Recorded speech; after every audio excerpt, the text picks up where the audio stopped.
Commander Vex'talor thought conquering Earth would be easy, right up until his elite soldiers collapsed under our gravity, before they fired a single shot.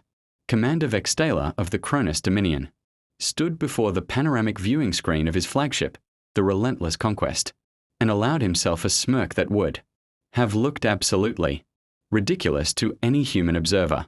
Not that he cared what humans thought. In approximately 6 rotations, there would not be any humans left to have opinions about anything. Status report, he barked, his 3 primary arms clasped behind his dorsal ridge, in what he considered a pose of supreme military authority. Sir, we are approaching the 3rd planet from the central star, replied Lieutenant Kronus, who was desperately trying to match his commander's confidence despite never having actually seen combat. The natives call it Earth, which is somehow both boring and pretentious at the same time. Vex'talor's smirk widened. Ah, yes, Earth. The primitive little mudball inhabited by soft, pink bipedal creatures who had barely managed to escape their own gravity well, let alone master faster than light travel. The intelligence reports have been clear. These humans possessed nuclear weapons, chemical propulsion systems, and a mini-explicable obsession with something called social media. Terrifying stuff, truly. Remind me, Vex'talor said, turning to his second-in-command, Captain Thralsic. How many worlds has the Kronus Dominion successfully conquered in the past cycle? 17, sir. Thralsic replied with evident pride, her bioluminescent patches glowing a satisfied purple. Not a single casualty on our side. Well, unless you count Private Vex'talor. But he walked into a reactor coil because he was distracted by his communication device. So that hardly counts as combat-related. The bridge crew chittered with amusement, which sounded like a dozen malfunctioning hard drives all playing different error messages simultaneously. Vex'talor appreciated good morale. It had conquering significantly easier when your troops believed they were invincible. And why should they not? The Kronath had swept through the Outer Rim territories like a particularly aggressive dust storm. The methane breathers of Gig 7 had surrendered after one look at the Kronath battle formation. The crystalline hive minds of Praxis 9 had actually thanked them for the invasion, claiming it broke up the monotony of their eternal existence. The floating gas sacks of Nebulos 12 had not even realized they were being conquered until the paperwork was filed with the Galactic Council. Compared to those campaigns, Earth would be laughably simple. Pull up the reconnaissance data again. Vex'talor ordered, settling into his command throne, which was specifically designed to accommodate his species' unique skeletal structure and excessive number of joints. I want to review what passes for military might on this pathetic rock. The main screen flickered to life, displaying footage captured by their long-range survey drones. Over the past several rotations, Vex'talor watched as human military forces paraded around in their quaint little vehicles, firing their adorable chemical-based weapons at targets. They moved so slowly. Their reaction times were atrocious. And their technology, by the standards. Their technology looked like it had been assembled by particularly industrious children playing with spare parts. Look at them. Vex'talor ordered, said, gesturing at the screen with 2 of his arms while using the third to scratch an itch on his cranial ridge. They still use wheeled transport wheels, as if friction is something to be embraced rather than overcome. The preliminary scans indicate they have not even achieved basic gravitational manipulation. Kixner added, consulting his data tablet. Their ships still rely on controlled explosions for propulsion. It is almost endearing in a pathetic sort of way. How long until we achieve orbit? Vex'talor ordered, asked. Approximately 2 time units, sir. We are maintaining stealth protocols, though honestly I doubt their detection systems could spot us, even if we broadcast our arrival on all frequencies while playing festive music. Vex'talor nodded approvingly. Everything was proceeding exactly according to plan. The Kronath fleet, consisting of 47 battlecruisers, 200 support vessels, and enough ground forces to overwhelm a planet 3 times Earth's size, would slip into orbit undetected. They would establish orbital superiority, eliminate any satellites or space stations, and then commence the landing operations. By this time tomorrow, Earth's governments would be falling over themselves to surrender. It was almost too easy. Almost boring, really. "Sir," called out Ensign Plexer from the sensor station, her voice carrying a note of uncertainty that Vex'talor found mildly annoying. "I am detecting some unusual readings as we approach optimal orbital insertion. Distance." "Define unusual," Vex'talor said, not particularly concerned. Every planet had its quirks. Magnetic fields, radiation belts, the occasional sentient energy being living in the upper atmosphere. Nothing the Kronath could not handle. "The gravitational readings are higher than expected, sir. Significantly higher." "Higher than what?" "Higher than any habitable planet we have encountered in the past 50 cycles of conquest, sir." Vex'talor waved a dismissive hand. "Recalibrate your instruments, Ensign." The preliminary surveys indicated standard parameters for a planet of Earth's mass and density. You are likely experiencing sensor drift from the jump through hyperspace. "Sir, I have recalibrated 3 times. The readings are consistent. Earth's surface. Gravity measures approximately 9.8 of their meters per second squared, which translates to roughly 2.1 times the standard Kronath baseline." A brief moment of silence filled the bridge. 2.1 times? Vex'talor repeated slowly. "Yes, sir." Vex'talor felt a tiny, almost imperceptible flutter of concern in his primary stomach. 2.1 times standard was it was manageable, probably. The Kronath had invaded worlds with slightly elevated gravity before. It just meant the troops would tire more quickly, and the equipment would need minor adjustments. Nothing that would compromise the invasion. "Interesting," he said, maintaining his authoritative tone. "So, the humans evolved on a high-gravity world. That explains why they are so short and dense. No matter. Adjust the landing protocols accordingly, and distribute gravity compensation medication to all ground forces. This change is nothing." "Yes, sir." The bridge crew responded in unison. Vex'talor returned his attention to the viewing screen, watching as Earth grew larger in their approach. The planet looked deceptively pleasant from orbit, with its blue oceans, and swirling white clouds and annoyingly vibrant green continents. Somewhere down there, humans were going about their mundane little lives, completely unaware that their world was about to be conquered by a superior species. The relentless conquest shuddered slightly as it began its orbital insertion burn, and Vex'talor felt the familiar thrill of impending victory wash over him. His 18th conquest. Another world for the Kronus Dominion. Another line on his already impressive service record. What could possibly go wrong? The first wave of Kronus. Drop pods screamed through Earth's atmosphere like meteors with a really poor understanding of subtlety. Vex'talor watched from the orbital command center, his 3 arms crossed, in what he hoped looked like confident authority rather than the nervous tension that was currently making his joints ache. "Drop pods approaching landing zone Alpha," reported Kixner, monitoring the descent trajectories. "Estimated ground contact in 45 seconds. All systems nominal." "Excellent," Vex'talor said, though something in his secondary stomach was doing uncomfortable flips. He had distributed the gravity compensation medication to all troops, doubled the doses just to be safe, and reinforced the drop pod shock absorbers. Everything would be fine. Absolutely fine.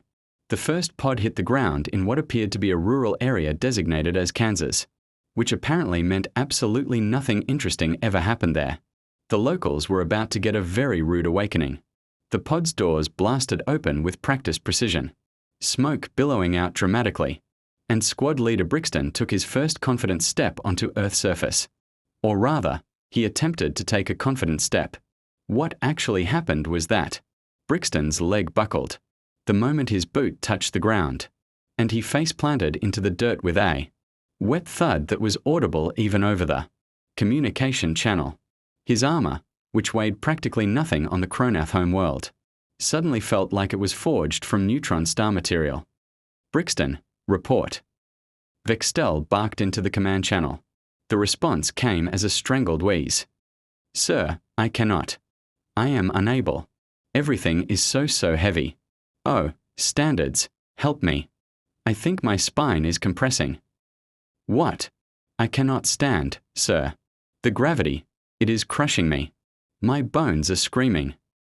Behind Brixton, the rest of his squad attempted to exit the pod. Trooper Kexroll made it 2 steps before collapsing sideways. Private Lixnara actually managed 3 steps, which would have been impressive, except she was crawling on all 6 of her limbs and whimpering about her ancestor. Sergeant Dromix tried to activate his jump pack to compensate, which resulted in him launching approximately 4 in off the ground before slamming back down and vomiting spectacularly inside his helmet. This is not happening. Vex'talor Vaughn muttered, watching the tactical display, as squad after squad reported similar catastrophic failures. This cannot be happening. Sir, Squad 7 reports their combat. Walker has collapsed under its own weight. Threlzik reported, her bioluminescent patches flickering a distressed orange. Squad 12 says their weapons are too heavy to lift. Squad 3 is requesting immediate medical evacuation because Private Teixner's exoskeleton has fused to his body from the pressure. On the ground, the situation was deteriorating, from bad to absolutely mortifying at a speed that would have impressed a relativistic physicist. The Kronix invasion force, pride of the Dominion military elite warriors who had conquered 17 worlds, were lying on the ground like overturned beetles, flailing their multiple limbs uselessly at the sky. A human farmer named Robert Hutchins, who had been enjoying his morning coffee on his porch, watched the spectacle with the kind of confused fascination normally reserved for particularly stupid viral videos. He took another sip of his coffee. One of the alien invaders was trying to lift what appeared to be a weapon, the size of a toaster, succeeding only in making sad wheezing noises. Honey, Robert called into his house. You are going to want to see this. His wife, Patricia, emerged onto the porch, still in her bathrobe. She looked at the scene of alien soldiers sprawled across their wheat field like some kind of extraterrestrial yard sale. Are those supposed to be alien? I think they are trying to invade us, Robert said thoughtfully. They are doing a terrible job. Real terrible. One of the chronic soldiers managed to prop himself up on his arms, looking directly at the human couple. He opened his mouth to deliver what was probably supposed to be a terrifying declaration of conquest. What came out was, please help. Everything hurts. Why is your planet so angry? Patricia took out her phone and started recording. Back in orbit, Vex'talor was experiencing what could only be described as a full-blown panic attack, though he would later describe it in his official report as tactical recalibration under unexpected environmental parameters. The view screens showed absolute chaos. Hundreds of his finest soldiers, reduced to helpless larvae by a force they could not even see. The gravity compensation medication is not working. Teixner shouted over the cacophony of screaming troops. It was designed for mild variations, not this. This, whatever this nightmare is. Deploy the mechanized units. Vex'talor ordered desperately. Surely the automated systems can handle the gravity. That turned out to be an optimistic assumption. The first Kronath battle mech stepped out of its deployment shuttle, took one thunderous step forward, and then its leg actuators screamed in protest before snapping. The mech toppled forward in slow motion, creating a crater when it hit the ground that would later become a minor tourist attraction. Sir, the mechs are overloading. The servos cannot handle the weight distribution. What about the hover tanks? They are hovering approximately 2 in off the ground and cannot gain altitude. One of them crashed into a human structure, called a Dairy Queen. The humans appear more upset about the ice cream than the invasion. Vex'talor watched in horror as his meticulously planned invasion crumbled like a cookie in the hands of a toddler. Across 17 different landing zones, the story was the same. Kronath's soldiers lying helpless on the ground. Equipment failing, weapons too heavy to aim. Armor that had become prison rather than protection. In downtown Tokyo, a group of office workers on their lunch break gathered around a struggling Kronath warrior who had managed to prop himself against a vending machine. One of them offered him a bottle of water. The warrior tried to take it, but his arm collapsed under the combined weight of his armor and the bottle. "I think he needs help," one worker said in Japanese. "Should we call someone?" Another asked, "Who do you call for a failed alien invasion?" A third worker wondered, "Is that police or fire department?" In London, a Kronath soldier's desperate crawl towards strategic objective beta, which turned out to be a fish and chip shop, was live streaming on 6 different social media platforms. The comments section was ruthless. "Mate, do you even lift?" One comment read. "Skip leg day much?" Posted another. "This is the worst invasion since my mother-in-law visited," contributed a third. Vex'talor slumped in his command throne, watching 17 simultaneous feeds of humiliation. His troops were begging for extraction. Some were actually crying. One squad had given up entirely and was just lying on the ground, making snow angels in the dirt. Except there was no snow, just despair. "Recall all ground forces," he said quietly. "Sir?" Thrillzik asked. "I said recall them. Get them off that cursed planet before they suffocate under their own body weight. This is a full retreat." As the extraction shuttles descended to rescue his defeated army, Vex'talor could not help but wonder how the humans had developed on a planet that was apparently trying to crush everything on its surface into a fine paste. What kind of species evolved under these conditions? What kind of monsters casually walked around in 2.1 times standard gravity like it was nothing? The humans, apparently. The soft, primitive, technologically inferior humans who were currently taking selfies with his immobilized invasion force. Vex'talor had not slept in 3 rotation cycles. He stood in the fleet's primary research laboratory, watching his best scientists scramble to solve a problem that should not have existed in the first place. Around him, Kronath engineers pored over data streams, ran simulations, and argued in the high-pitched chittering that indicated extreme stress. "Explain to me again," Vex'talor said, his voice dangerously calm, "how we fail to account for this." Chief Science Officer Nemtra, who had 6 advanced degrees and exactly 0 combat experience, fidgeted with her data tablet. "Commander, the preliminary surveys were conducted via long-range scan. We measured mass. We measured density. We calculated the expected gravitational force. Somehow, somewhere, our equations were catastrophically wrong." "Catastrophically wrong," Vex'talor repeated. "That is the technical assessment. Sir, Earth's gravity is not just higher than expected. It is higher than anything we have encountered on a habitable world. Most species evolve on planets with 0.7 to 1.2 times standard gravity. These humans exist at 2.1 times standard. They are biological impossibilities, who somehow do not realize they are biological impossibilities." Vex'talor thought back to the conquest of Glex 4 just 2 cycles ago. Beautiful Glex 4 with its 0.6 standard gravity, where his troops had bounded across the landscape like graceful dancers. The native Glexoons had fought back with their plasma spears and shield walls. But Kronus agility had won the day. His soldiers had leaped over fortifications, dodged energy acts with ease, performed aerial maneuvers that would have made acrobats weep with envy. On Earth, his soldiers could not even stand up without their knees inverting. "What about Praxis 9? Lieutenant Kixner offered weakly. "That was 0.9 standard gravity and the crystalline. Inhabitants put up quite a fight. They put up a fight for approximately 11 minutes. Vex'talor forewarned corrected. Before they realized we could simply step on them. Their greatest weapon was philosophical debate, which is not particularly effective against orbital bombardment." The memory stung now. Every easy victory, every casual conquest, every world where the chronic military superiority had been unquestionable. The floating cities of Arian 3, where 0.4 gravity made everything feel like a pleasant dream. The oceanic platforms of Aquity 7, where 0.8 gravity was considered oppressively high by the locals. Not one of those worlds had prepared them for Earth. "Show me what you have developed," Vex'talor ordered. Mintara gestured to A.